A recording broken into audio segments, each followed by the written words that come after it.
C'est la deuxième édition de Bifurqué, qui est... la semaine de l'année dernière, on avait fait un talk déjà avec Ira Cody, Chami Dalouache et Maëlle Dufour autour de la question de l'inclusion dans la danse. Et cette année, on voulait dresser en fait un état des lieux un peu plus large du handicap dans le milieu chorégraphique. Pour vous dire un peu de quoi on va parler, on va d'abord faire un tour de table obligatoire. Désolée. Après, on abordera un peu la dimension matérielle, institutionnelle, et puis tout ce qui tourne autour de la perception de votre travail. Et on finira sur une note un peu plus esthétique, philosophique. Voilà. Pour le public, si vous voulez intervenir pendant le talk, n'hésitez pas à lever la main et on prendra vos questions. C'est juste que si on voit qu'il y a des questions qui anticipent un peu sur ce que sur ce que nous on a prévu de raconter, on se permettra de retarder les réponses. Mais vraiment, sentez-vous libre, on veut que ce soit quelque chose d'ouvert, quoi. Voilà. Donc avant toute chose, si vous voulez bien vous présenter vous présenter un peu vos parcours, votre rapport à la danse peut-être l'historique de vos compagnies. Voilà. Je voulais juste faire une toute petite précision. Ici, on ne distingue pas le handicap visible et invisible parce qu'on considère que beaucoup de handicaps ne se voient pas et que c'est toujours important de le rappeler. Voilà. Je ne sais pas qui veut commencer.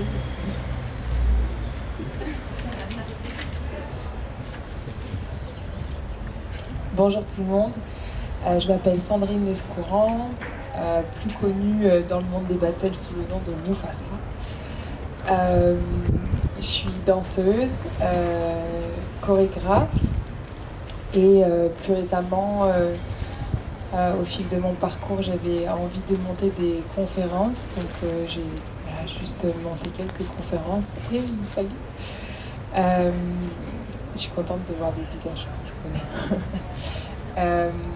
Et voilà, et du coup, mon parcours, en quelques mots, je suis amoureuse de la danse depuis petite. Je passe d'abord par la danse classique, le moderne, le contemporain, et puis j'ai un coup de cœur sur la danse hip-hop assez tard dans le temps, après avoir fait des études. Et je monte ma compagnie qui s'appelle la compagnie Kilai en 2014 avec des danseurs essentiellement issus de la culture underground, mais aussi des danseurs issus de la danse contemporaine. Et ensemble, on monte des projets qui aujourd'hui s'ancrent vraiment dans le réel, dans le sens où on est toujours... le point de départ d'une création, c'est souvent une question, et du coup, on vient la creuser dans des espaces différents, donc avec des publics différents. Et aujourd'hui, aussi, sur scène à nos côtés, il y a des publics qui sont amateurs. Voilà, il faut essayer de faire assez concis l'histoire. Voilà. Bonjour à toutes et tous. Alors moi je m'appelle Roxelle Giovanni, je travaille au Théâtre Gérard Philippe à Saint-Denis. Donc je n'ai pas de compagnie, je ne danse pas moi-même. Je suis très admiratif de celles et ceux qui le font parce que je n'arriverai pas à m'en sortir, je pense. Donc moi je suis en relation avec le public, je suis en charge entre autres des questions de handicap et d'accessibilité. Donc c'est peut-être ce que je peux essayer d'amener aujourd'hui en œil un petit peu de l'intérieur d'une structure. Donc j'ai pas de regard dans la structure où je travaille sur la programmation par exemple. En revanche, je m'intéresse à l'accessibilité à la fois du bâtiment, des œuvres et aussi à tout un tas de projets d'éducation artistique et culturelle qu'on peut mener avec des publics en situation de handicap. Voilà. Je travaille donc au TGP qui est un centre dramatique national plutôt axé sur le côté théâtre. On a un petit peu de danse, notamment du jeune public, mais voilà, c'est quand même plutôt théâtre. Mais avant ça, j'ai travaillé pendant 1 an et demi à l'Atelier de Paris, qui est le CDCM de la cartoucherie. Et c'est vraiment là que j'ai découvert la danse, que j'ai commencé à évidemment m'y intéresser et que depuis, je continue à suivre aussi comme spectatrice. Et c'est aussi à cette occasion que j'ai un peu commencé à creuser la question du handicap. Et voilà, que je continue à la travailler depuis et que ça me tient beaucoup à cœur. Voilà. Bonsoir, je m'appelle Maxime Thomas, je suis danseur à l'Opéra de Paris, je suis chorégraphe et professeur de danse. Et j'ai été amené à travailler avec Gladys Fogéa, qui est à ma droite, au sein de l'association L'Impossible Échappée. qui crée des projets artistiques avec des danseurs en situation de handicap et des danseurs valides. D'où ma présence. Bonsoir, je suis Gladys Fogéa, Maxime vient de le dire. Je suis danseuse, chorégraphe de temps en temps, on va dire ça.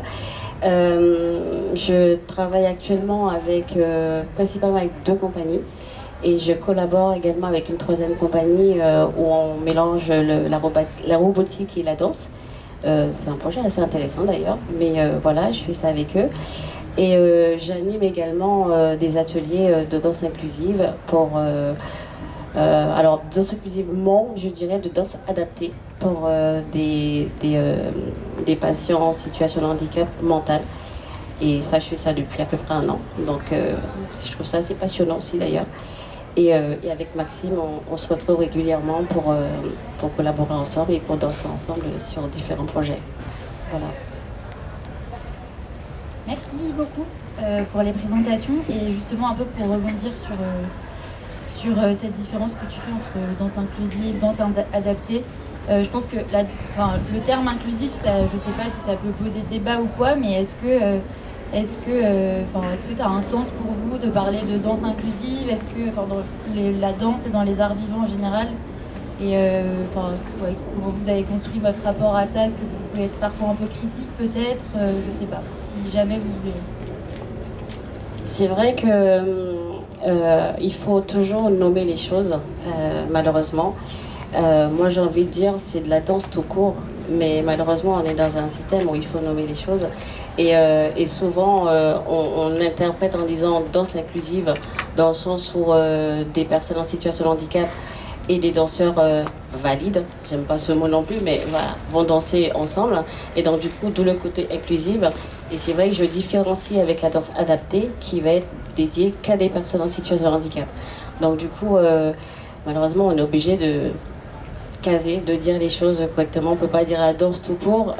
Oui, j'ai envie de dire ça parce que on est tous danseurs. Dans une compagnie, on est danseurs. Mais pour bien différencier les choses, effectivement, on dit la danse inclusive.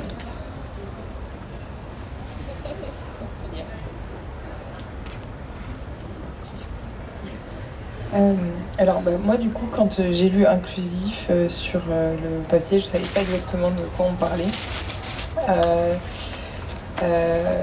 Le mot inclusif, pour moi, il est à l'endroit de la manière dont on peut monter des projets, etc. Donc je dois avoir une manière inclusive de monter des projets. Parce que du coup, je pars du principe que la danse, elle est accessible, elle est en tous. Et du coup, je travaille avec tout type de public, donc c'est plus en ça que ça faisait écho, le mot inclusif. Mais ça voudrait dire qu'il y a peut-être de suite, je me suis dit, c'est quoi alors du coup exclusif et est-ce que du coup, même je pense dans certaines intentions, quand on veut mettre des personnes, on veut représenter un type de personnes, des fois on a tendance aussi à exclure pour pouvoir mettre en valeur d'autres personnes. Donc, peut-être que je sors du sujet, mais ça m'a fait cogiter à cet endroit-là, de me dire qu'est-ce qui est inclus, qu'est-ce qui exclut. Et j'entends du coup que voilà, c'est des grands termes, mais c'est aussi des gros mots, comme il y a plein de gros mots dans la danse et encore plus dans le jargon de la danse. Quand ça devient aussi sur le plan institutionnel et que du coup ça rend un peu ça met des cases et ça rend un peu froid et en même temps ça permet d'en parler donc voilà.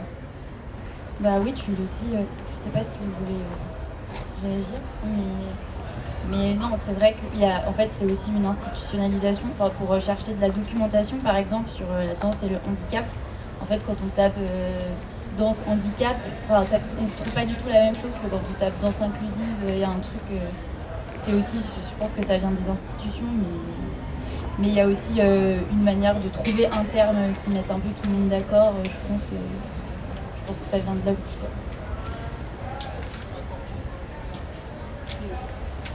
Ouais. Et alors pour rentrer un peu plus dans... en tout cas, ce qu'on peut dire, c'est que c'est quelque chose qui reste quand même encore assez flou. Mais je c'est vrai, cette nécessité de nommer aussi, qui est hyper importante, ne serait-ce que quand on veut s'y intéresser aussi. Et du coup, par rapport à la quotidienneté un peu, et quelque chose d'assez... des choses que vous pouvez vivre au quotidien, on se demandait quels étaient en fait les espaces de répétition, de représentation qui étaient privilégiés. Et en fait, plus généralement, quels sont les endroits où vous vous rendez visible? Est-ce que c'est des scènes de théâtre classiques?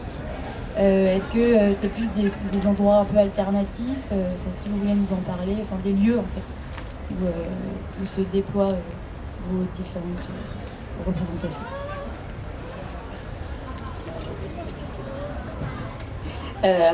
C'est vrai que ça, c'est vraiment le parcours du combattant. Parce que, essentiellement à Paris en plus, en gros, on peut se produire partout. Mais c'est vrai que l'accessibilité, on va dire, en France, est particulièrement... on est très très en retard sur l'accessibilité. Alors, en ce qui concerne le spectateur en situation de handicap, il n'y a pas de souci. Mais en ce qui concerne l'artiste, c'est autre chose. L'artiste, rien n'est fait, ou le si peu qui est fait, ça reste toujours problématique parce que c'est jamais fait en totalité. Je prends par exemple sur un théâtre classique, effectivement l'accès à la scène va être possible, mais l'accès à la loge, non. Ou l'accès aux toilettes, non. Donc il y a toujours, c'est jamais à 100% accessible. Donc du coup on a toujours cette démarche bien précise à faire pour trouver des théâtres, des lieux où tout est à 100% accessible. Et c'est pour ça que c'est toujours la grande bagarre. Et c'est pour ça qu'on a du mal le plus souvent à accéder à partout, parce qu'il y a toujours le petit détail qu'il faut. Il faut que les toilettes soient accessibles, il faut que la scène soit accessible, il faut que la loge soit accessible.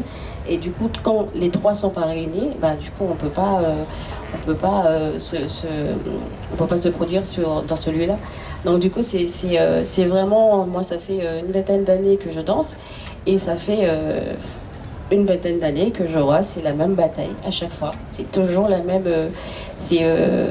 Je vois les chorégraphes qui cherchent, et même moi, quand on cherche des salles, du coup, c'est toujours hyper compliqué en France, mais vraiment. Après, des lieux comme des répétitions, des lieux comme les MJC ou des salles qu'on peut louer à Paris, ça va. L'accessibilité est quand même assez présente. On peut arriver à trouver des lieux pour répéter. Mais pour se produire, c'est autre chose. Ouais. Alors, je sais pas... de toute façon, on a dansé ensemble, donc on voit la problématique, c'est clair. Et du coup, Roxane, tu disais que tu travailles un petit peu là-dessus. Si tu as envie de... Ouais. Oui, alors c'est vrai que je trouve qu'à la place de RP, donc c'est l'abréviation de chargé de relations avec le public, mais on est toujours à un endroit un petit peu particulier, parce qu'en effet on va se concentrer nous plutôt sur le public. Après c'est vrai qu'à force de fréquenter des gens qui sont dans ces problématiques-là, en fait ça amène à se poser plein d'autres questions, et évidemment que la question de la représentation des artistes au plateau, elle finit par se poser assez rapidement, et bon, c'est quelque chose qui nous tient à cœur, mais j'ai l'impression que à notre endroit, c'est un petit peu difficile parce qu'on n'a pas vraiment la main sur la partie... alors bâtimentaire, c'est une chose, on peut accompagner avec des conseils, etc. Mais sur la partie artistique, et j'ai l'impression que c'est aussi un travail de dialogue à faire avec nos directions, à faire avec les personnes qui programment dans nos lieux, pour essayer de faire prendre en considération certaines choses. Alors je pense par exemple aux artistes sourds, qui est aussi un autre débat, parce qu'il y a une grande partie de la communauté sourde qui ne se considère pas comme en situation de handicap, et voilà, qui défend ça comme une culture à part entière, mais quand même sur une affaire de représentation. Nous, on a des publics qui sont sourds et qui nous disent « j'ai pas envie de venir voir un entendant qui va signer le spectacle sur scène, je voudrais voir quelqu'un qui est sourd et voilà, quelqu'un à qui je peux m'identifier sur scène ». Et à notre endroit de RP, tant qu'on décide pas tant qu'il n'est pas pris la décision de programmer un spectacle vraiment avec un artiste sourd, on aura beau proposer quelque chose d'adapté, qui viennent un peu pallier au manque de représentation des artistes concernés sur scène. Voilà, il y a toujours quelque chose qui est un petit peu difficile, je trouve, à cet endroit-là. Après, on va le travailler plutôt à l'endroit des projets qu'on va mettre en place. en essayant de faire en sorte que les conditions, notamment d'accueil matériel, soient les meilleures, et de se dire que c'est à cet endroit-là qu'on peut travailler. Et ça crée aussi des vocations. Je me permets d'évoquer un projet qu'on n'a pas mené au TGP, mais c'est quelqu'un avec qui on travaille, une chorégraphe qui s'appelle Agathe Foadel de la compagnie Passarella et qui là vient de chorégraphier un duo avec un jeune danseur et un danseur plus expérimenté, et le jeune danseur est en situation de handicap et elle a rencontré lors d'un travail dans un IME, et il y a une belle rencontre qui s'est faite comme ça, et ils ont monté un spectacle qui est aujourd'hui un spectacle professionnel qui tourne, qui a été créé je crois pour la première à l'Échangeur si je dis pas de bêtises, et plus récemment à Vanves il y a 2 semaines je crois. Donc voilà, et c'est quand même avec des projets que voilà, petit à petit ça peut créer des vocations et passer sur le côté artistique. Je me suis peut-être un peu éloignée de la question initiale, mais voilà. Et du coup, tu parles des IME. Est-ce qu'il y a des endroits, est-ce que vous vous représentez aussi dans des endroits un peu farfelus, parfois, amenés à, je sais pas, est-ce que vous travaillez avec quels sont vos partenaires en fait, avec qui vous bossez le plus, si ce n'est, sans parler des théâtres du coup.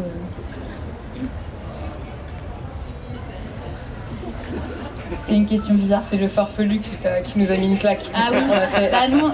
Hein Non, mais alors, parce que comme on s'attend à ce que la danse soit dans des théâtres, des scènes, en tout cas des grandes scènes, quoi, est-ce qu'on travaille hors les murs? Ouais, c'est ça, hors les murs en tout cas. C'était ça la question. Farfelu hors les murs. C'est marrant parce qu'au final, tu sais, de se dire qu'on est dans une société qui justement n'a pas pensé les théâtres pour que ce soit accessible, c'est quelque part un peu farfelu. Mais du coup, alors oui, nous on a travaillé hors les murs, donc là sur la question du handicap, plutôt dans les hôpitaux psychiatriques. Et puis pour rejoindre ce que tu disais Gladys tout à l'heure, c'est vrai que sur un de nos projets mêlant professionnel amateur,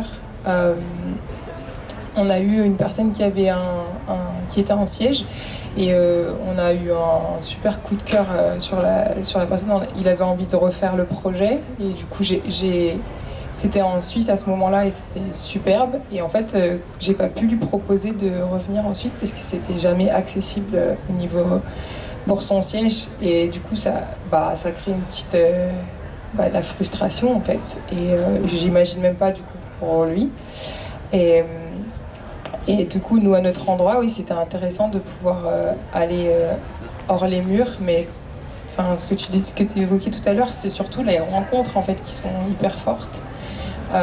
D'aller aussi dans les lieux où les gens vivent, ça déconnecte des chichis quotidiens d'un artiste. Ça ouvre vraiment la perspective, et puis ça donne un regard sur le monde qui est complètement différent, et qui force du coup l'humilité. Voilà, moi je pense à ça. Récemment, on était à l'hôpital Montfavet, on a travaillé avec des publics du coup qui sont hospitalisés, et c'était des moments, c'est tellement en suspens. C'est très beau ce qui se passe, et comment le mouvement peut connecter les personnes. Moi, je croustille toujours de ça, quoi. Et ouais, je revois aussi avec l'hôpital de Grasse, cette fois ils sont venus directement à nous, dans la salle où on était, et c'était aussi superbe parce que justement ça fait sortir des murs de l'hôpital, et de pas être tout le temps coincé au même endroit, et de pouvoir venir sur scène, toucher aux instruments, participer à une création. Et voilà, c'était sur des temps, selon les personnes et selon les cas, on pouvait pas évidemment inviter tout le monde au plateau, mais on a eu quand même sur la dernière création 2 personnes qui étaient en fragilité mentale, et qui par le flow, par l'effervescence collective et par le groupe ont dépassé leurs limites, et du coup ça donne envie de bouger encore les lignes là où elles restent farfelues, froides. Voilà.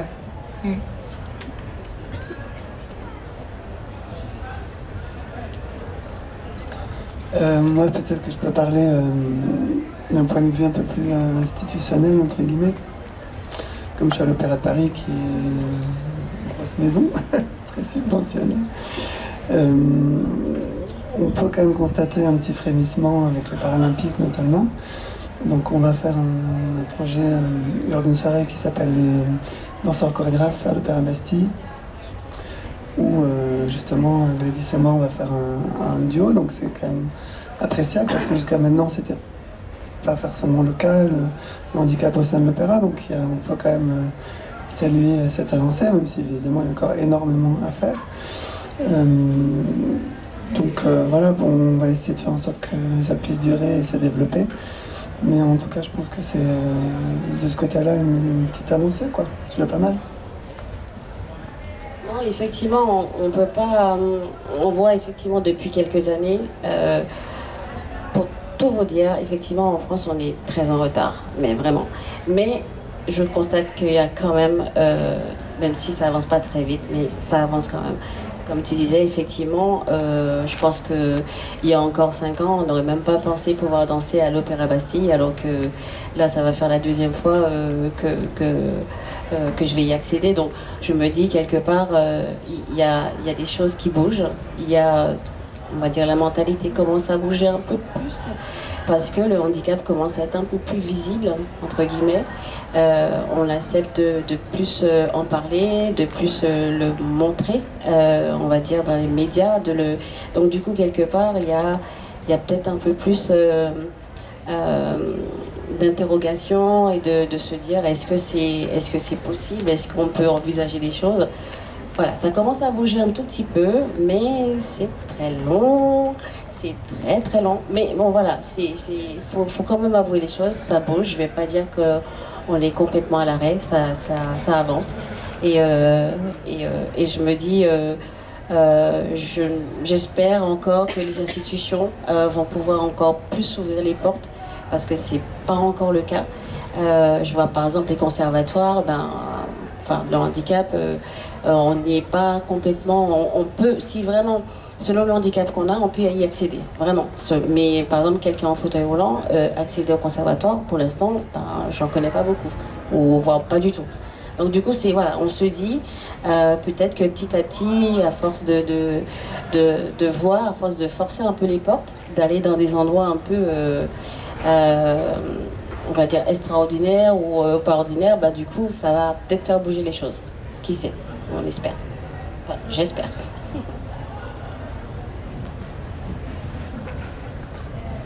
Pardon, mais c'est aussi là du coup que le travail des relations publiques est hyper fort, je trouve, parce que du coup ça crée des connexions incroyables et qui amènent ensuite parfois des projets justement au plateau. Et donc moi c'est juste pour big up au passage avant de mettre le micro.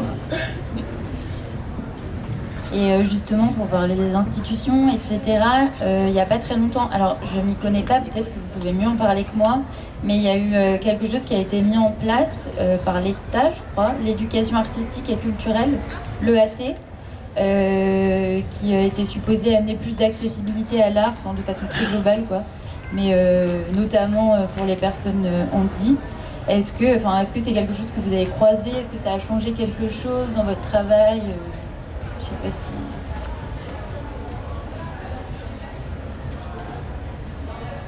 Moi, c'est mon travail, littéralement, je ne fais que ça, de l'EAC toute la journée. Si tu veux bien rappeler un peu mieux que moi ce que c'est.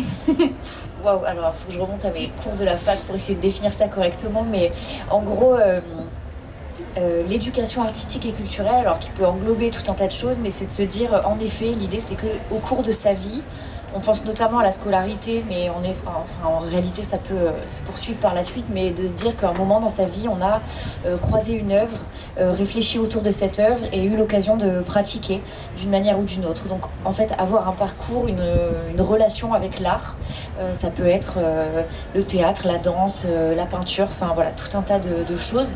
Et d'un point de vue un peu académique, l'EAC se construit en effet autour de 3 piliers. Voir les œuvres, réfléchir autour des œuvres et pratiquer, avoir une pratique artistique. Donc voilà, ça peut aller de toutes petites choses, un petit parcours. Sur une année, on vient voir un spectacle, on rencontre un artiste, voilà, à des choses beaucoup plus longues, des projets qu'on va mener sur toute l'année avec beaucoup d'ateliers, avec une représentation à la fin.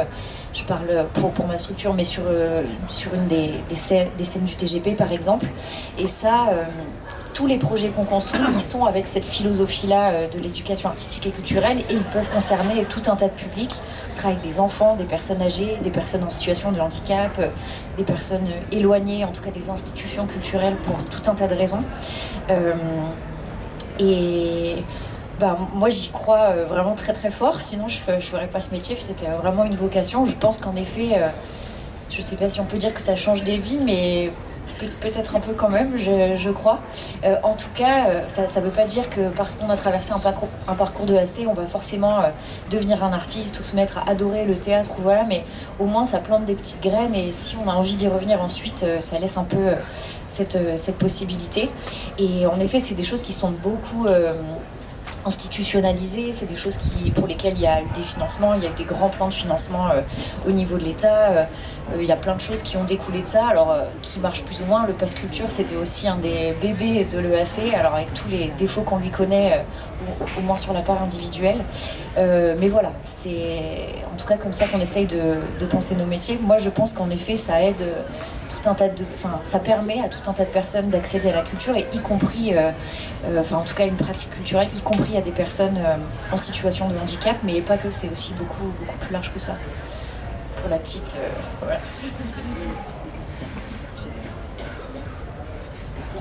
Je sais pas si vous avez... Ok. Du coup, est-ce que par rapport au financement et tout, est-ce que je sais pas jusqu'à quel point vous pouvez parler de ça ou pas, librement, si vous en avez envie ou non. Mais en fait, qui vous soutient en fait financièrement? Est-ce que c'est compliqué d'aller chercher des financements? Si vous voulez nous en parler. Oui. Alors moi, j'ai découvert le AC dans le cadre des... C'est marrant parce que je vois que c'est plein de grands termes et tout ça. Mais en gros, moi j'étais chorégraphe. Il y a des théâtres qui m'ont dit ce serait intéressant qu'on développe des projets ensemble pour le territoire où je suis. Et donc ils appellent ça artistes associés. Et donc on s'associe pour réfléchir à des projets dans la ville du théâtre, orienté sur les thématiques qui nous touchent. Et donc moi j'ai fait autant, j'ai travaillé autant avec des enfants, j'avais toujours un cœur pour le partage et tout ça, donc j'avais très envie de tester plein de choses. Donc j'ai travaillé avec plein de publics différents grâce à ça. Et je pense que ça a aussi orienté... j'avais une soif, mais ça m'a permis du coup d'aller voir comment ça se passait, et ça a aussi influencé ensuite ma manière de monter les projets. Et j'avais vraiment envie d'être un peu comme une documentariste, de découvrir un lieu, puis après de ramener ça au plateau et de voir ce qu'on en faisait. Et donc je sais pas si c'est aussi considéré comme de l'EAC ou pas, mais j'ai en tout cas travaillé avec des publics très divers, et dont dans les prisons. Et pour rebondir sur ce que tu disais, sur comment on peut, qu'est-ce que ça apporte en fait l'EAC. Moi je sais que, l'anecdote qui me vient, c'est sur le dernier spectacle, on a travaillé donc à la maison des Baumettes, à la prison des Baumettes, qui n'est pas une maison du tout, qui est en surpopulation et c'est assez hardcore. Mais du coup, on est venu pour 3 ateliers. On était 6 danseurs, chanteurs, musiciens à partager danse, chant, musique. Au Baumettes, on est venu sur 3 ateliers. On a eu un coup de cœur sur sur plusieurs profils, mais un en particulier. Et en fait, cette personne, elle est sortie. On a fait un petit spectacle. On est restés tous un peu en suspens, comme ça. C'était très beau. Et à la fin on avait du mal à se dire au revoir, on s'est laissé des petites lettres. Et puis, le jour de ma première, donc à Cavaillon, je vois débarquer la personne dans ma loge et qui me dit qu'il fallait absolument qu'il témoigne, que ça avait transformé sa vie, ces 2 jours d'atelier-là. Donc ça rejoint ce que tu disais. Si tu avais la question, là, c'est le cas. et que ça l'avait transformé et qu'on avait vu en lui des choses que lui, il croyait pas voir et qu'aujourd'hui, en fait, il nous suit sur toutes les dates. Et du coup, oui, en effet, je valide que ça peut vraiment transformer déjà sa perception du monde, la perception de soi, la relation à l'autre. Et puis voilà, c'est devenu un ami, donc en plus de ça, voilà. Enfin, derrière, derrière les grands titres et les grands mots, il y a toujours juste énormément de partage humain. Et en ça, c'est encore un big up, quoi. Je fais un big up tout le temps. Tu voulais ajouter, Gladys? On parlait de financement, où est-ce qu'on peut trouver les financements? Alors c'est vrai que c'est un point de vue un peu administratif, je suis pas forcément dedans. On n'est pas forcément dedans quand on est danseur, sauf si c'est notre compagnie personnelle. Mais pour avoir assisté certains chorégraphes, je sais que c'est pas très simple, encore une fois, de trouver des feux. Parce que encore une fois, soit on est dans sport et santé, soit on est dans le handicap, soit en fait toute une histoire de cases. C'est-à-dire qu'il faut rentrer absolument dans les différentes cases pour pouvoir bénéficier des financements de certaines, on va dire des fonds publics en tout cas. Et quelquefois, il y a des fondations qui peuvent aider, des fondations ou les mécènes, si on a les bons contacts. Encore une fois, c'est toujours la bonne rencontre, les bons contacts qui vont faire que ça c'est imparable, ça c'est franchement, je pense que c'est toujours ça peut facilement décourager. En fait, j'ai déjà vu que ça a découragé beaucoup parce que c'est hyper complexe de pouvoir demander des sous parce que il faut expliquer que c'est de la danse, c'est pour un spectacle, c'est pour un projet bien spécifique. Il faut expliquer quel type de public qui est concerné par ce projet. Et en fait, si c'est pas que le handicap, ça marche pas. Si c'est pas que la danse, ça marche pas. Les deux ensemble, c'est compliqué. Enfin voilà, je sais que c'est un vrai parcours du combattant pour trouver des financements. Peut-être sur la question du financement aussi, enfin là pour le côté du coup pas compagnie mais plutôt institution et plutôt sur le côté projet. Au TGP, on a encore de la chance d'être un lieu encore subventionné dans lequel on a encore pour l'instant de l'argent pour faire des projets, mais on touche aussi de l'argent public pour ça. Alors d'une partie parce que le théâtre est globalement subventionné, qu'il y a une partie de cet argent qui est réinjecté dans le budget des relations avec le public, donc avec ça on peut monter certains projets. Après, c'est beaucoup d'argent qu'on va chercher projet par projet en répondant à des appels à projets. On répond à beaucoup d'appels à projets publics. Je pense notamment aux appels à projets de la DRAC, à Culture et Santé, qui nous a permis de monter pas mal de projets avec des publics en situation de handicap. Ça peut être des appels à projets des villes, du département, mais c'est vrai que par contre, c'est un boulot sans cesse renouvelé de dépôt de dossiers, de temps à passer. Donc voilà, ça fait en l'occurrence partie de mon travail aussi, mais dans des plus petites structures, des plus petites associations, tout ça, c'est aussi un travail qui est lourd administrativement à porter, qui porte pas toujours ses fruits, donc c'est vrai que ça peut vite être décourageant. Et bon, à l'heure actuelle, les financements publics vont être aussi de moins en moins importants, donc se pose aussi la question en effet des fondations, des mécènes privés, qui est encore un autre débat. Donc voilà, c'est pareil, on commence à se retrousser les manches et à essayer de rentrer dans cette logique-là, mais c'est pas évident de changer les modes de fonctionnement. Tout à l'heure, j'ai reçu un texto d'une personne qui me dit « J'aimerais bien faire un projet de EAC avec toi, mais là, je suis en train de remplir la subvention pour ce soir. » Est-ce que combien de projets EAC as-tu fait depuis genre 10 ans, tu vois?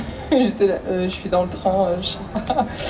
Mais c'est pour dire qu'il y a vraiment cette histoire de cases. Et après, est-ce que tu as des vidéos qui justifient de ce que tu as fait? Est-ce que tu as des... Donc j'étais là en mode, ah ouais, et j'entends tout le temps que les dossiers de subvention, c'est vraiment toute une histoire, quoi. Et en effet que... Voilà. Donc il y a des questions qui nous semblent presque...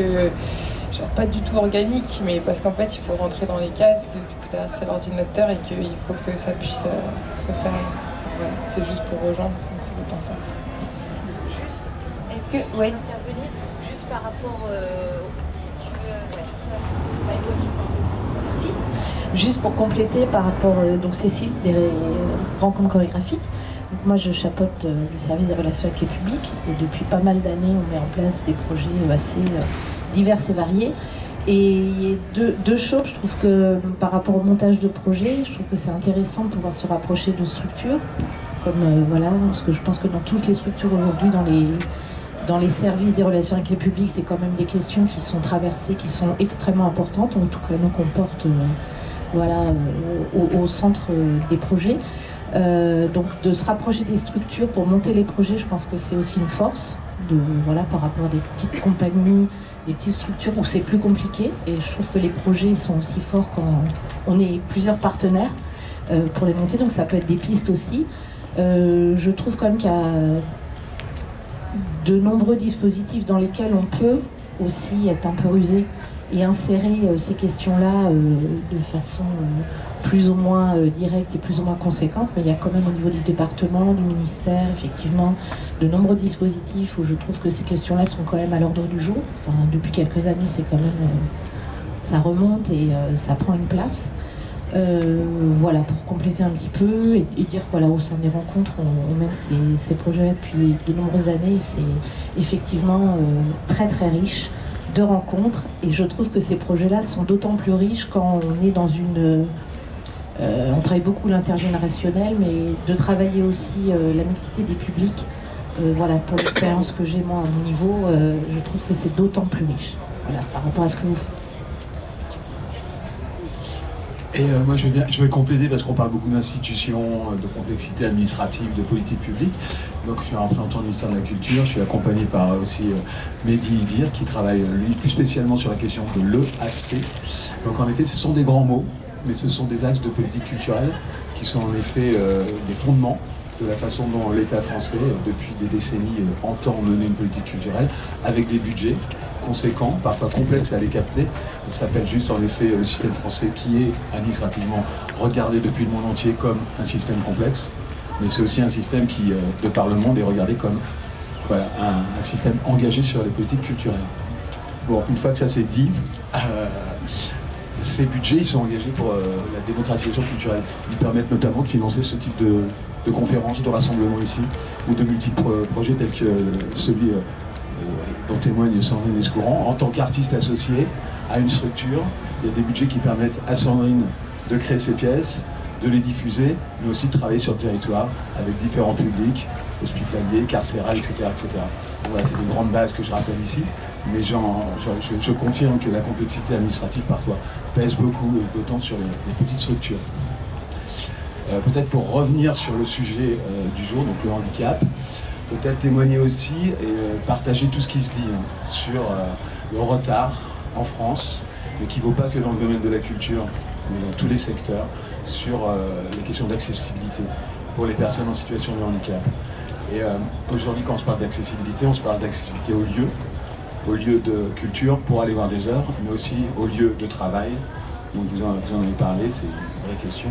On parle aussi d'accessibilité aux œuvres, comment ensuite les œuvres peuvent être regardées par voilà, un public porteur de handicap, selon les différents handicaps, surdité, malvoyance, etc. Comment les œuvres peuvent aussi être destinées, adressées à ces personnes-là. Et ensuite, on se parle aussi d'accessibilité à tout ce qui relève du parcours d'artiste. Et sur les deux filières, autant interprètes, depuis des années, on voit au plateau des artistes en situation de handicap, autant sur la filière création, donc chorégraphe, on en parle moins. Et c'est d'autant plus complexe aujourd'hui sur une logique de parcours artistique, comment les différentes étapes d'accès à la formation, à l'insertion professionnelle, accès au studio, à la création en dispositifs de subvention, aujourd'hui permettent d'ouvrir un petit peu les portes, plus qu'elles ne sont ouvertes aujourd'hui. Donc le ministère, là, dans une actualité assez récente, et on peut partager ça avec Mehdi qui est très impliqué sur le sujet, vient d'ouvrir ce qu'on appelle une feuille de route, grand mot aussi, feuille de route, mais où l'idée c'est quand même d'aller capter des objets concrets, des choses qui sont apportées, de ne pas faire fantasmer, puis d'un coup le monde va changer. Je ne pense pas que ici on soit suffisamment dans le fantasme pour se dire que tout va changer du jour au lendemain. Néanmoins, cette feuille de route, elle s'ouvre de la façon suivante. On réunit aujourd'hui un groupe de travail qui implique des artistes. Ira Kodish a été cité tout à l'heure pour avoir participé à des précédentes réunions.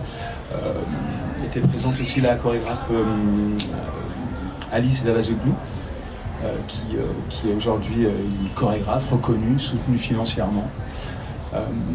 Donc ce groupe travail, il vise justement à identifier où sont les freins pour cet accès à comment aujourd'hui on est artiste en situation de handicap et comment on peut se former, s'insérer professionnellement, vivre de son métier de créateur ou d'interprète. Ça c'est une chose.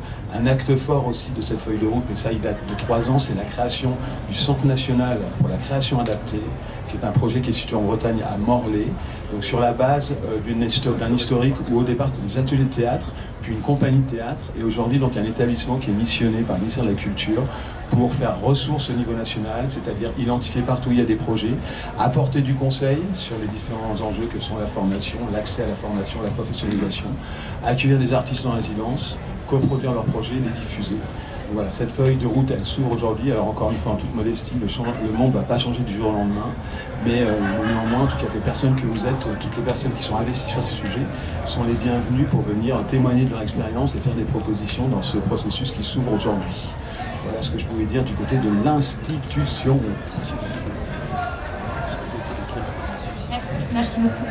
Du coup, comme on parle de ce qui se passe en France, d'actualité, est-ce qu'il y a eu des événements que vous jugez marquants ces dernières années autour du handicap dans la danse et en fait, on peut parler de la France, mais on peut parler aussi des autres pays, parce que comme on dit qu'on est en retard en France, est-ce qu'il y a des pays aussi où il se passe plus de choses, où il y a des dynamiques qui sont à l'œuvre? En tout cas en France, on a cité Alice Davazoglou, dont on a vu le spectacle il n'y a pas longtemps. Il y a eu pour faire juste des petits exemples, mais en mars dernier, il y a eu le talk Each One, Teach One sur la danse et la santé mentale dans le hip-hop, qui était animé par toi, Sandrine. Il y a aussi eu, on a évoqué vite fait la cérémonie d'ouverture paralympique.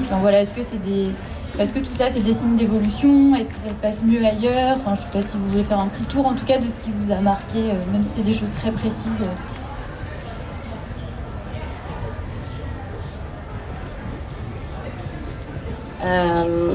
Pour suivre un petit peu de loin ce qui se passe ailleurs, je me rends compte qu'il y a beaucoup plus de compagnies, de grosses compagnies à l'étranger qu'en France. En France, on a très peu de compagnies professionnelles, mais vraiment, je crois qu'on peut les compter.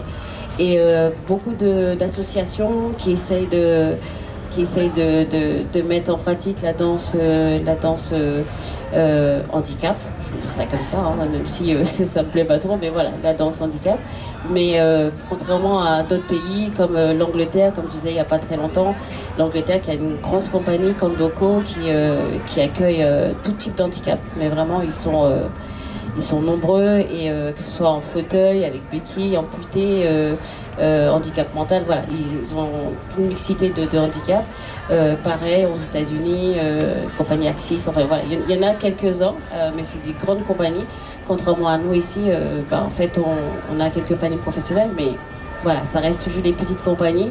Mais je pense que le sujet du financement peut bloquer aussi, parce que c'est vrai que on est d'accord, quand on est dans une compagnie, on est là, on travaille, et donc du coup, qui dit travailler, donc il faut pouvoir être payé, et si la compagnie n'a pas le financement qu'il faut, le problème c'est qu'on peut pas embaucher des danseurs, on peut pas se lancer sur des grands projets, faire venir, en tout cas permettre à pas mal de personnes de pouvoir accéder à la danse en tant que métier, en tant qu'artiste à part entière.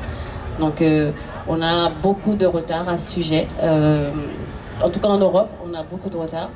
Après, voilà, je pense que ça, comme je disais, ça vient, mais c'est très très lent.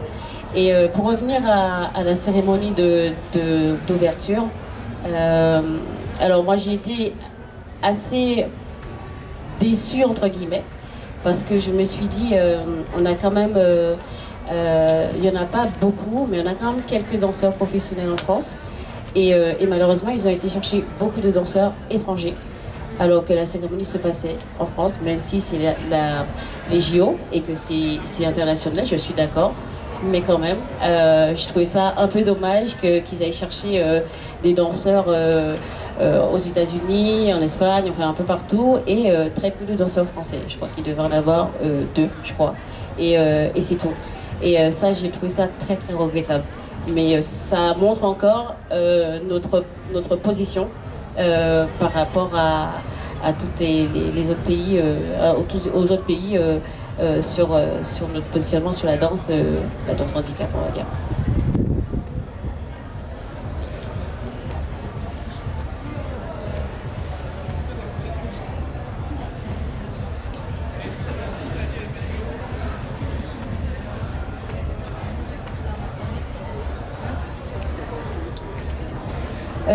Et je me posais la question parce que j'ai un peu fait de recherche pour aujourd'hui et tout ça, et j'ai vu pas mal de choses passer médiatiquement, quoi, des petites vidéos, des reels, des choses comme ça sur ce que vous faites en général, et je sais pas si vous avez un peu un regard particulier sur la manière dont les médias s'emparent un peu de vos disciplines. Est-ce qu'ils le font assez? Est-ce qu'ils le font bien? Je sais pas si vous voulez réagir là-dessus, mais si c'est un truc dont vous avez envie de parler. Mais c'est ok. C'est pas... Je sais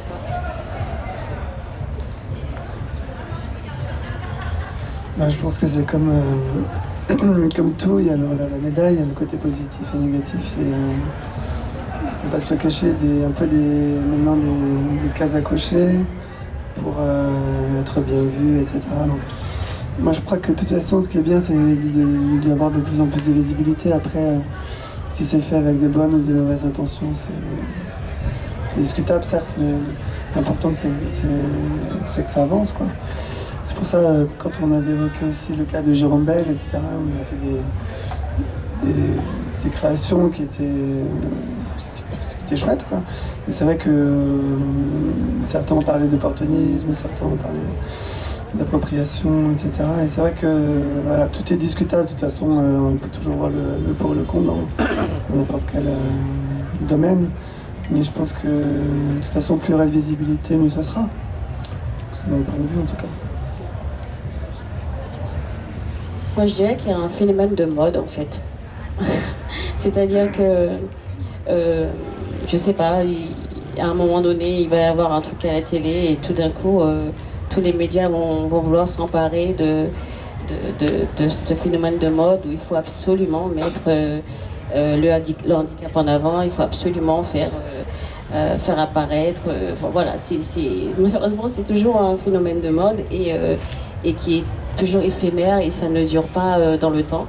Et ça, c'est assez regrettable parce qu'au final, ceux qui ont le temps de voir, ok, ils vont s'interroger, ils vont vouloir peut-être en voir plus. Et d'autres non, et ça fait que on n'avance pas spécialement à ce niveau-là, en fait. Donc, ouais, ça c'est assez regrettable. C'est pas assez mis en avant par les médias, c'est pas assez. Et après, pour que ça soit mis en avant, il faut peut-être que tout simplement qu'on soit que l'accessibilité soit là, qu'on puisse se produire et que voilà, c'est un cercle en fait. S'il n'y a pas cette possibilité de pouvoir faire les choses et que ça soit mis en avant médiatiquement ou pas, mais voilà, ça reste caché parce que il va y avoir quelques propositions, quelques possibilités d'accéder à la scène, de pouvoir monter un spectacle, de pouvoir le montrer. Et en même temps, on va éviter les programmateurs, ils vont pas forcément venir parce que quand on parle de handicap, je pense que souvent on pense que ça va pas être extraordinaire.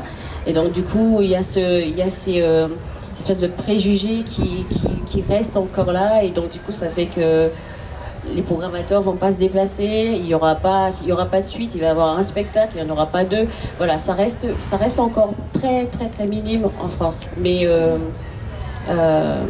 je me dis voilà, ça commence à venir, on en parle de plus en plus. Peut-être dans quelques temps, ça sera complètement libre et qu'on va pouvoir en vivre. Les artistes vont pouvoir se dire ok, je suis artiste en France et je suis libre, je vais pouvoir aller prendre un cours de danse, aller dans n'importe quelle compagnie, faire vivre de ma passion. Je pense que ça va venir.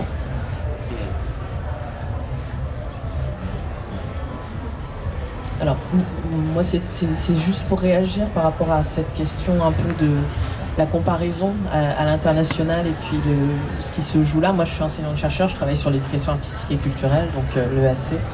Et je viens de la danse, donc voilà, c'est un espace que je connais assez bien. Et pour là, sortir à la fin du mois de mars d'un temps comme ça de discussion avec des collègues européens, je trouve ça intéressant parce que je pense que c'est toujours l'herbe est plus verte ailleurs, c'est souvent ce qu'on se dit, et eux ont un certain nombre de questionnements aussi. On parlait de financement notamment, et ça a été soulevé.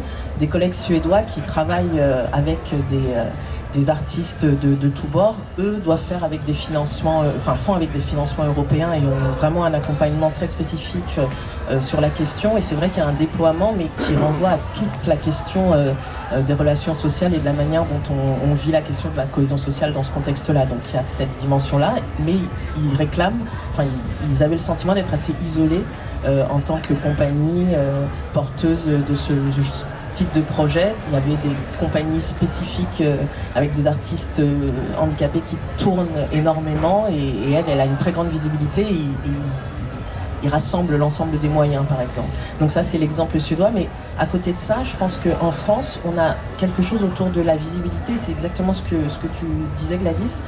On parle des projets qui obtiennent un certain éclairage, mais on perd de vue le fait que à différents endroits sur notre territoire, il y a énormément d'initiatives qui sont portées par les acteurs de la société civile. Moi, je connais un certain nombre d'associations et de compagnies amateurs, et ça, je pense que c'est important de le dire, pas des compagnies professionnelles, qui mettent en avant cette dimension inclusive avec là, je sors d'un projet avec la compagnie Mosaïque en Occitanie, dont la chorégraphe a été formée par Kandoko. Enfin voilà, il y a des choses qui se font, mais qui n'ont pas forcément la visibilité pour pouvoir être mis en lumière. Et je pense que ça pose la question de l'état des lieux, ça renvoie des questions à l'institution. Vous dites que le travail est en cours, et il y a une nécessité à ce qu'on puisse avoir des espaces d'interconnaissance, parce qu'à partir du moment où on saura ce qui existe et ce à quoi on a accès, notre discours peut-être sera un petit peu différent aussi, à se dire qu'on est un peu seul et isolé parce qu'on ne sait pas par quoi est-ce qu'on est entouré par ailleurs.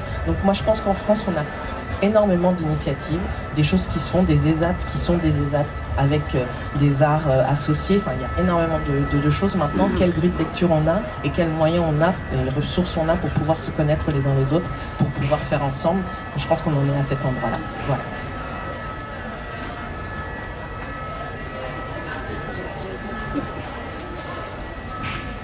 C'est une question qui est moins sur l'institution, mais plus sur votre travail. Je me demandais comment on travaillait. Est-ce que c'est déjà vécu comme une contrainte, un handicap? Ça peut partir, peut-être une question un peu naïve, mais je me dis qu'en danse, surtout, on se donne souvent des contraintes justement pour faire évoluer notre danse et pour se trouver. Et je me demandais si déjà c'était vécu comme une contrainte, le handicap en danse. Je veux dire pas en dehors de la danse, mais je veux dire vraiment dans votre pratique. J'espère que ma question n'est pas déplacée. Et juste voilà comment on jouait avec ça et si ça pouvait être une source d'inspiration aussi et créer un truc spécifique, quoi, qui soit pas la danse entre guillemets des valides ni une danse des handi, mais une danse à soi. Et voilà, c'était une question par rapport à ça.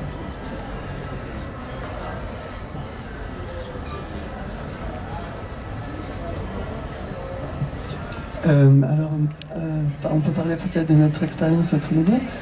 Moi, en tant que chorégraphe, le fait de travailler avec Gladys, en fait, il n'y a pas du tout de contrainte. Au contraire, ça devient du plus, puisque, par exemple, moi, quand je danse, je ne peux pas glisser comme ça sur une surface longue, ce qu'elle peut faire avec son fauteuil. Donc ça ouvre déjà chorégraphiquement des perspectives que je ne peux pas faire moi-même, ou même avec deux personnes dites valides. Donc c'est absolument pas une contrainte, ça devient un avantage en fait. Oui. C'est un type d'exemple. Après, en effet, ça développe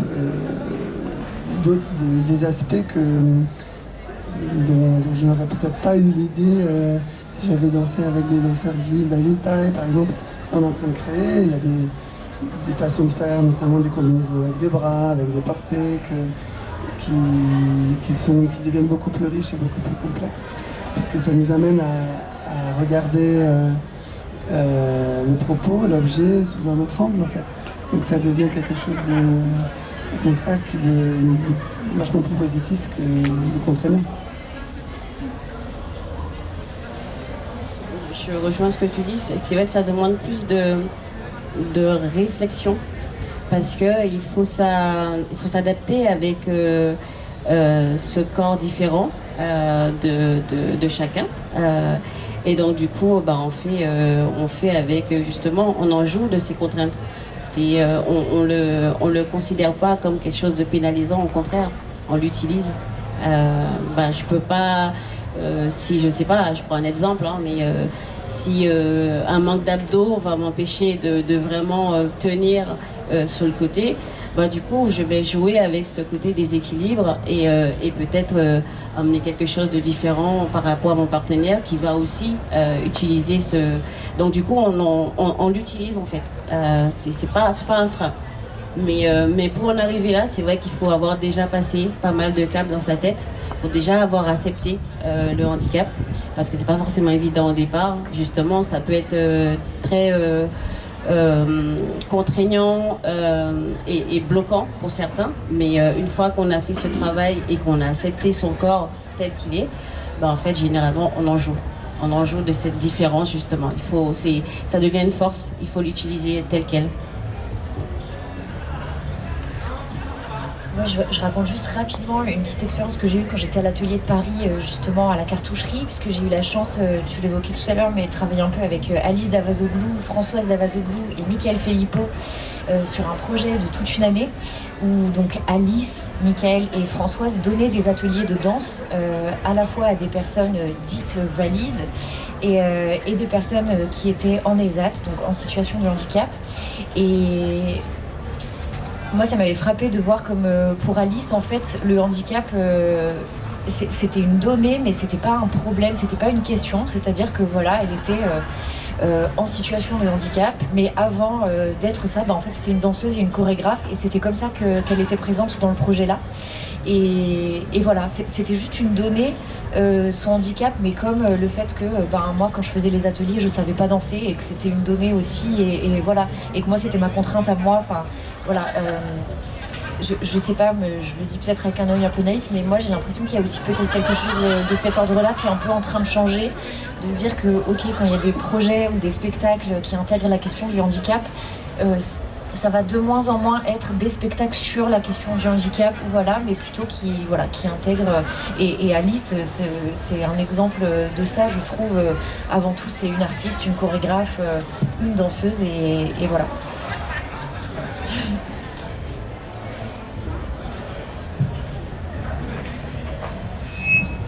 Et je veux bien compléter par rapport à ce qu'il vient de dire au sujet d'Alice Davazoglou, qui en effet se considère sur le handicap, elle a bien raison, comme une artiste, chorégraphe. Elle le dit elle-même, porteuse d'un handicap trisomie, mais normal, donc elle veut être acceptée comme ça. Elle intervient en effet dans des cadres d'éducation artistique et culturelle, auprès de publics variés. Mais néanmoins, ce qui a spécifié, c'est que dans son cas, avec son handicap et ses spécificités, dans le cadre de sa création, là, elle a eu besoin, à côté d'elle, d'un poste d'accompagnatrice pour, à certains moments, faire médiation avec l'équipe artistique. Parce qu'il y a des moments où il était difficile pour elle de traduire certaines pensées, certaines envies qu'elle avait. Et la façon de pouvoir les adresser le plus précisément aux interprètes avec qui elle travaillait, c'était ce poste de médiation. Donc ça, c'est un des sujets du chantier qu'on a lancé. C'est comment aussi, aujourd'hui, l'institution, les dispositifs de financement, de soutien aux artistes peuvent financer ce type de postes qui sont en train de se généraliser et du coup de se spécifier dans les compétences que ces personnes doivent avoir pour apporter, quand c'est nécessaire, à une chorégraphe comme Alice Davazoglou, voilà, cette personne à côté d'elle qui lui permet d'aller au plus proche de ce qu'elle veut faire en tant que créatrice.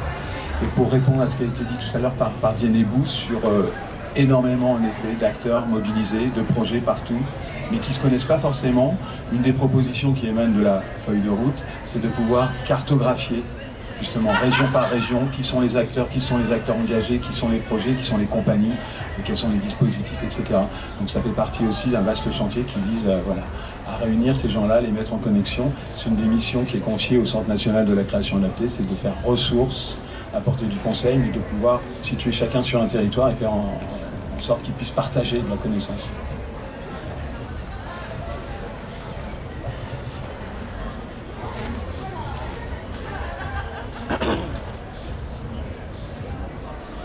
Sur la question des contraintes et aussi sur l'importance du coup d'avoir des compétences, je trouve, je vais juste rebondir sur une chose, c'est en faisant la discussion la dernière fois sur la santé mentale, je me suis rendu compte aussi que justement il y avait des handicaps qui étaient donc invisibles et que on n'est pas... la conclusion, c'était genre c'est trop important de se former, d'être averti de quoi on parle, qu'est-ce qu'il en est quand on parle de handicap et aussi de santé mentale. J'avais une personne dans le public qui, après le talk, m'a demandé voilà, moi je suis atteinte de schizophrénie, est-ce que tu penses que je devrais ou pas le dire à mon chorégraphe avant de rentrer, parce que ça peut me porter préjudice Et du coup ça m'a énormément touchée, parce qu'en fait nous on est en tant que chorégraphe, comme dans plein de métiers, en fait on n'est pas informé et du coup en effet ça peut lui porter préjudice, donc j'avais pas trop de conseils à part écouter et lui faire ce retour que c'était à son endroit, que c'était important qu'il puisse le soumettre. Mais c'est vrai qu'en fait on n'est pas, je sais pas, quand on est artiste, on n'est pas forcément averti, on va pas forcément se former, etc. Et moi je sais que j'avais fait une école de coaching qui m'a permis de toucher un peu au sujet du coup autour de la psychologie, etc. Et en tout cas je relevais ça parce que je trouve que c'est important d'avoir des ressources et de s'informer pour que ça soit plus des sujets tabous et que quelqu'un qui est atteint d'une souffrance quelle qu'elle soit, elle soit apte à en parler, quoi. Qu'on soit apte à recevoir, quoi. Et c'était un peu pour rebondir aussi à ce que vous disiez, mais justement, est-ce que le côté fonction thérapeutique de ce que vous pouvez faire, est-ce qu'il y a un équilibre avec aussi une forme de revendication, qu'en fait c'est un geste artistique, est-ce que vous avez beaucoup à revendiquer ça, à revendiquer le fait que vous êtes en train de faire de l'art avant tout, ou est-ce qu'on vous renvoie constamment au fait que vous êtes en train de faire... vous avez une fonction thérapeutique aussi, parce que la danse peut libérer, ou un peu des conneries comme ça aussi. C'est pas une connerie, mais voilà quoi. Est-ce que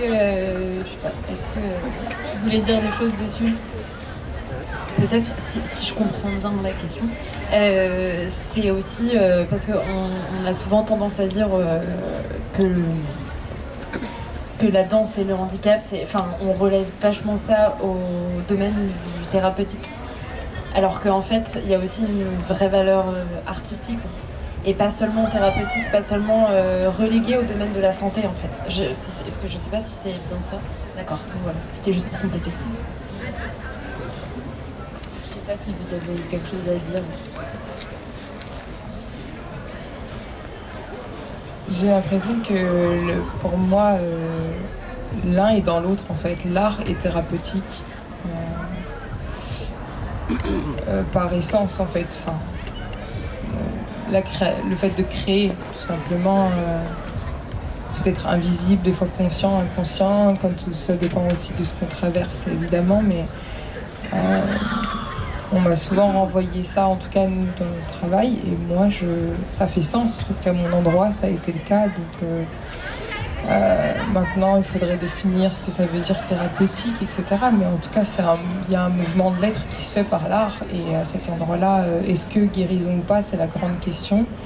Mais moi en tout cas c'est pas quelque chose qui est gênant qu'on nous renvoie cette vision-là.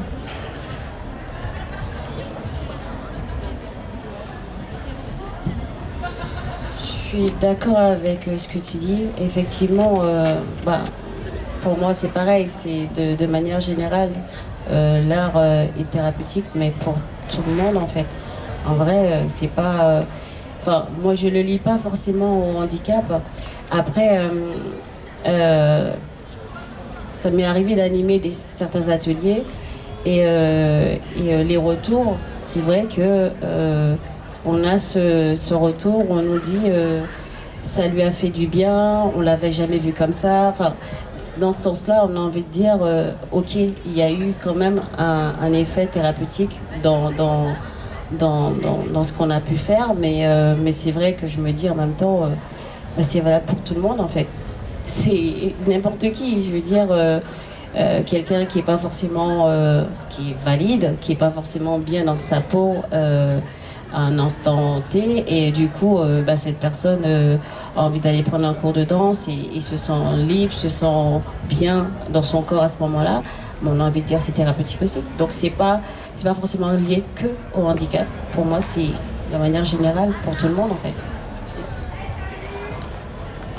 Après, je pensais plus à quelque chose de hyper médicalisé. Enfin, je me demandais si c'était quelque chose Mais ok, merci beaucoup.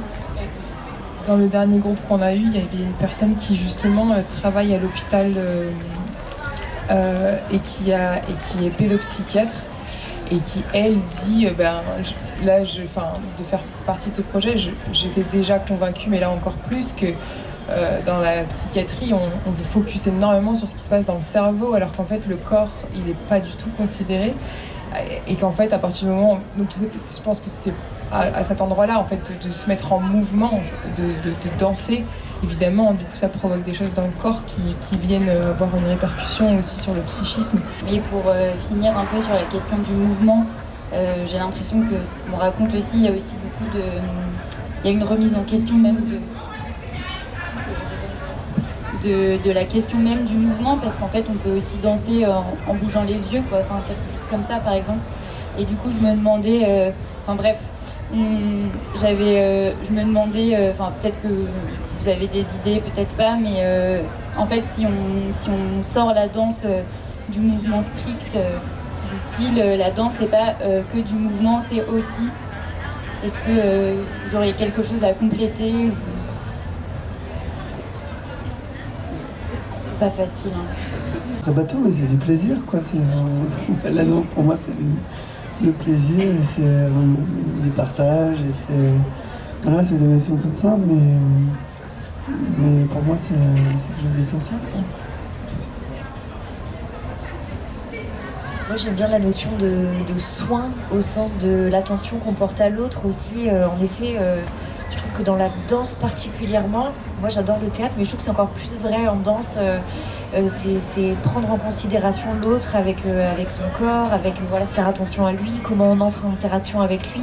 En tant que spectateur, je trouve qu'on pose pas pareil son regard sur le corps d'un comédien, puisqu'on va aussi beaucoup l'écouter, que sur le corps d'un danseur qui est vraiment son outil.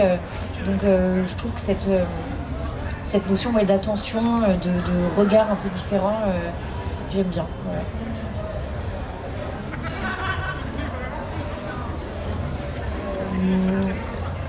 Oui, quand j'avais vu la petite phrase, je me suis dit, c'est marrant, j'avais plutôt envie de dire la danse, c'est pas que le mouvement du corps, pour le coup. C'était aussi, qu'on considère souvent le corps juste à son endroit d'enveloppe physique, mais c'est pas que ça.